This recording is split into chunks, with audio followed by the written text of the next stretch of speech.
কলো-কলোর সঙ্গে মৌখিক চুক্তি হবার পরও ফ্লাইট জটিলতায় চিলিতে পৌঁছাতে বিলম্ব হওয়ায় ছড়িয়েছিল নানা গুঞ্জন। কদিন আগে সান্তিয়াগো পা রেখে নিজের অবস্থান পরিষ্কার করেছেন ভজিনিয়া। এবার ক্লাবের সঙ্গে সারলেন চুক্তির আনুষ্ঠানিকতা।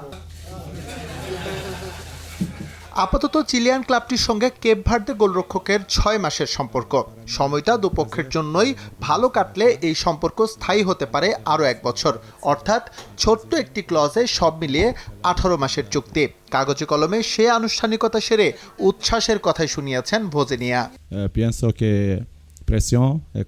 আমি অনেক ক্লাব থেকেই প্রস্তাব পেয়েছিলাম, কিন্তু আগেও বলেছি আমি প্রতিদ্বন্দ্বিতাপূর্ণ কোনো লিগের একটি বড় ক্লাবে খেলতে চাই। সুতরাং প্রস্তাব পাওয়ার প্রথম দিন থেকেই আমি আমার ভবিষ্যৎ নিয়ে পরিষ্কার ছিলাম। অনেক জায়গা থেকে অফার আসলেও কলো-কলো আমার প্রায়োরিটি ছিল। এটা আমার জন্য সম্মানের, কলো-কলোর মতো একটি ক্লাবে খেলা। আমাকে সাইন করানোর জন্য ক্লাব কর্তৃপক্ষের প্রতি আমার কৃতজ্ঞতা।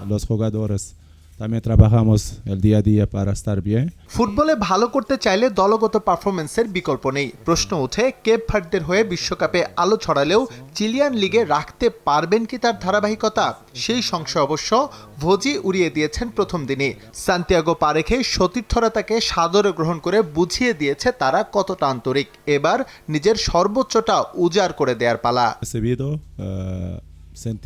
কলো-কলোকে আমরা বিশ্বের পর্যায়ে নিয়ে যেতে চাই। আমার মনে হয় সেই সামর্থ্য ক্লাবটির আছে। এটা যদি আমরা করতে পারি তাহলে অনেকেই চিলিয়ান লিগ সম্পর্কে জানতে পারবে। তাছাড়া ক্লাবের পরিবেশও বেশ ভালো। আমি এখানে আসার পর সবাই আমাকে সাদরে গ্রহণ করেছে। দলে সবাই অসাধারণ আন্তরিক। এখন আমাকে প্রমাণ করতে হবে, একজন টিমমেট হিসেবে খেলতে হবে। আমি কোনো চাপ নিতে চাই না, যেটা বিশ্বকাপের বিশ্বের সেরা দলগুলোর বিপক্ষেও নেইনি। বিশ্বকাপের পর রাতারাতি তারকা বনে যাওয়া ভজিনিয়াকে এখন ফুটবল বিশ্বের সবাই চেনে। তার এই তারকা খ্যাতিই কাজে লাগাতে চাইছে কলো-কলো। এজন্য পকেট থেকে মোটা অঙ্কের অর্থ বেরিয়ে গেলেও জার্সি বিক্রি সহ অন্যান্য দিক থেকে লাভবান হওয়ার স্বপ্নই দেখছে চিলির ঐতিহ্যবাহী ক্লাবটি। এস এম ইকবাল, সময় সংবাদ।